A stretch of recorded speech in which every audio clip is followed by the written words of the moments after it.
It started like any other morning in my quiet neighborhood, the kind of place where you'd expect peace, calm, and a sense of safety. Birds sang in the distance, sprinklers clicked rhythmically, and I thought I had finally found some normalcy in a world that's often anything but.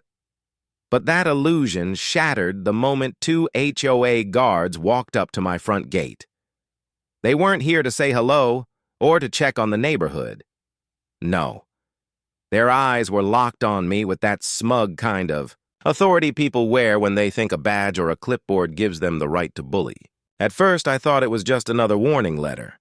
Maybe they didn't like the color of my shutters. Maybe my mailbox was an inch too tall. With HOAs, you never know. But when they reached for their belts and pulled out tasers pointing them at my wife, that's when I realized this wasn't about petty rules anymore. This was intimidation. This was abuse of power. And here's the thing they didn't know. My wife isn't just anyone. She's a former federal enforcement trainer. She's dealt with real threats, real criminals, real danger. She's trained officers on how to remain calm under pressure, how to read a situation, and how to respond with confidence when things spiral out of control. So when those guards stepped up, thinking they could scare her, she didn't flinch. She didn't panic. She simply straightened her shoulders, locked eyes with them, and let silence hang in the air until even the birds seemed to stop chirping. "Is this really what you want to do?" she asked, her voice calm but carrying the kind of weight that cuts deeper than any shout. The guards hesitated. Their fingers twitched on the triggers, but you could see doubt starting to creep in. And that's when I realized something profound. Power only works when people let themselves be controlled by it. She wasn't giving them that satisfaction. Now let me take you back a little because this didn't come out of nowhere. For weeks, our HOA had been on a warpath. Letters about nonsense violations, threats of fines, empty warnings meant to chip away at our patience. It was like they had decided we were the villains of the neighborhood simply because we refused to bow to every ridiculous demand. First, it was the flowers in our yard. Too bright, too distracting. Then it was the fence, apparently an inch higher than the approved measurements. Next, it was the sound of our wind chimes at night. Every week, something new. Every week, another attempt to break us down. And when none of that worked, they sent the guards. Back to that moment at the gate. The sun was high, the air heavy, and the world seemed to shrink into that tense standoff.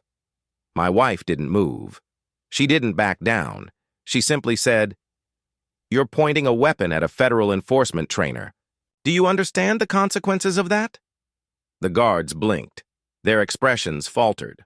One shifted nervously, lowering his taser ever so slightly. The other tried to maintain his posture, but his voice cracked when he spoke.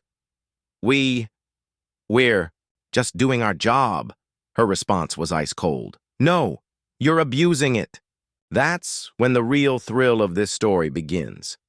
Because instead of letting anger take over, she flipped the script. She asked for their names, their badge numbers, their supervisor's contact information, and when they refused, she pulled out her phone and started recording. Suddenly, their confidence evaporated. You could practically see the sweat forming under their collars. They knew this had gone too far. And here's the loop, the part that kept me hooked in disbelief even as I lived it. Instead of retreating, one of them tried to bluff his way through. "You can't record us. This is private property," he said. "But my wife?" She just raised an eyebrow. "Actually, this is my property, and I can record whatever I want on it. Would you like me to call the sheriff right now and let him know 2 HOA guards pulled weapons on a homeowner?" The silence that followed was deafening. Minutes felt like hours. Their bluster was gone, replaced with stammering excuses. And in that moment, I saw something incredible. How calm confidence, rooted in real experience, could turn the tables on people who thrived on fear. Eventually, they backed down, slowly, awkwardly, trying to save face as they muttered something about just following orders. But the damage was done, not to us, but to them. Word spread fast in the neighborhood. What they thought would be a show of force turned into a humiliating retreat. Neighbors who had been too afraid to speak up before started asking questions. Why did the HOA have guards in the first place? Why were they allowed to carry tasers? And most importantly, why? Were they harassing the very people they were supposed to serve? The resolution came in waves. First, the HOA board received complaints from half a dozen homeowners. Then, someone leaked the recording my wife had made. By the end of the week, those guards were suspended pending investigation. By the end of the month, the head of security had resigned. And here's the impact, the part that still sticks with me. This wasn't just about us. It wasn't just about one standoff at a gate.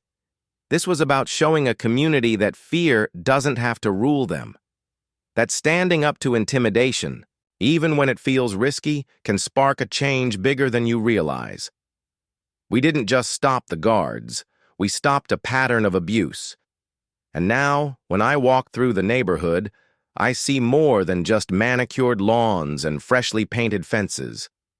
I see neighbors who carry themselves a little taller, people who know they don't have to accept every unfair demand thrown their way, a community that learned in one unforgettable moment that bullies lose their power the second you refuse to give it to them.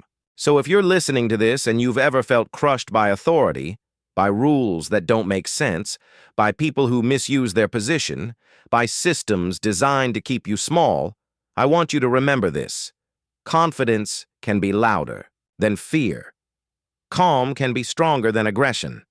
And standing your ground, even when it feels like the world is against you, can inspire others to do the same.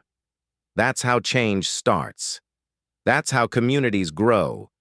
And that's how one quiet neighborhood, once ruled by intimidation, became a place where people finally found their voice. So the next time someone tries to control you with fear, ask yourself, what would happen if you didn't give them that power?